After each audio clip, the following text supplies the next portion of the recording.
Bonjour, je suis Tom Higo de Tom Higo Photographie. Napoléon Ier a dit un jour, il y a une espèce de voleur que les lois ne recherchent pas et qui dérobe les hommes de ce qu'ils ont de plus précieux, le temps. Et bien dans la même idée, j'aime à croire que la photographie est en quelque sorte notre appel. Vous vous rappelez peut-être, avant les fêtes, nous avions un concours pour le mois de décembre sur le thème le temps qui passe, et non pas forcément le temps d'exposition, la vitesse de l'obturateur. Alors je ne sais pas si c'est le thème qui ne vous a pas beaucoup inspiré, ou bien c'est simplement la période des fêtes, vous aviez autre chose à faire. On n'a pas eu beaucoup de participation pour ce concours, contrairement aux fois précédentes, mais j'ai quand même certaines œuvres que j'aimerais bien vous faire partager. Alors la première, eh bien, elle est de Pierre-Alexandre. Alors Pierre-Alexandre, bravo, parce que je trouve cette prise extrêmement créative avec ces glaçons qui fondent et ce sablier. J'adore la couleur du sable, vraiment j'aime beaucoup ta prise. Félicitations pour ce résultat. L'autre est de Jean-Claude. Alors Jean-Claude, il a fait une série, apparemment, sur une série de panoramas verticaux, qui est un format assez original, on va dire, et j'aime vraiment le résultat ici, alors que ce soit en horizontal ou en vertical, peu m'importe dans ce cas-là. Je trouve que le ton, l'atmosphère qui se dégage de cette œuvre est très intéressante. C'est vraiment quelque chose que j'aimerais accrocher à mon mur, donc félicitations.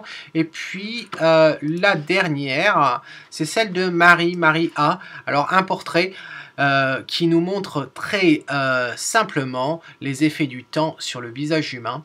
Et chaque trait raconte une histoire. Donc voilà, je trouve que c'est très bien. Ça me rappelle l'effet dragon. Nous parlerons de cet effet-là très prochainement. Mais vraiment, félicitations, c'est une belle prise. Le concours pour le mois de février. Et oui, parce qu'on va avoir un concours pour le mois de février. On n'en a pas eu en janvier. On s'est un petit peu reposé. Manger un peu trop de chocolat.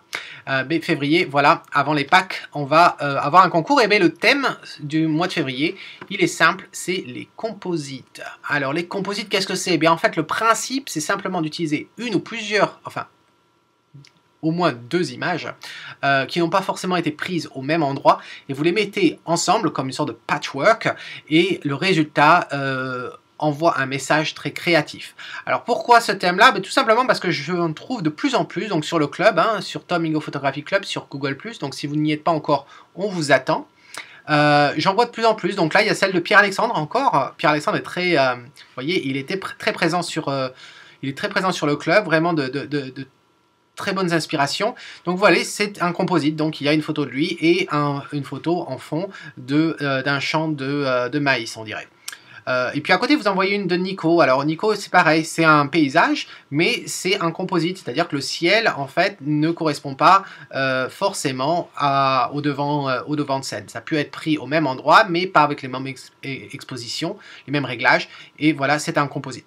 Donc, comment faire des composites? Eh bien, vous avez une vidéo que j'ai faite il y a un bout de temps de ça sur les fameux masques et calques dans Photoshop. Alors, si vous n'avez pas Photoshop, ne vous en faites pas. La technique s'applique également dans GIMP et j'aime à croire qu'il y a d'autres logiciels qui vous permettent de faire plus ou moins la même chose avec plusieurs photos que vous mettez comme ça. Donc allez-y, soyez fous, soyez créatifs, et puis j'ai hâte de voir vos photos. Donc le lien pour le concours, eh bien, vous l'avez dans la description, vous l'avez également sur ma page Facebook et bien entendu sur le club. Voilà, donc en attendant la prochaine fois, eh c'est moi qui vous dis bonne chance, et puis n'oubliez pas, si vous aimez ce que vous voyez, eh bien capturez-le. Ciao.